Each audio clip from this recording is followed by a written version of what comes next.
আজকে যদি পোলাহানে করা না দেয় আরে কি সাল তুইলা হলাম। আজকে তো তোরা সব পড়া মুখস্থ করে আইছস তাই না? ওই তাহলে তুই ক, একটা গরু যদি ডেইলি 10 কেজি দুধ দেয় 2 কেজি আলুর দাম কত? এরকম প্রশ্ন তো স্যার আর কখনো শুনি নাই। আচ্ছা এই তুই ক, একটা মানুষ 2 ঘন্টা ধরে গোসল করতেছে তার বয়স কত? স্যার এটা কোনো প্রশ্ন হইলো? ওরে বাচ্চা পড়বানি গেছে তুই পড়বানি গেছে মাথা নষ্ট করে ফেলেছিস।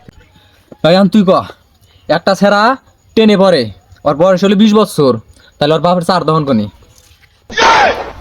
স্যার স্যার আমার আঘাত ধরছে স্যার।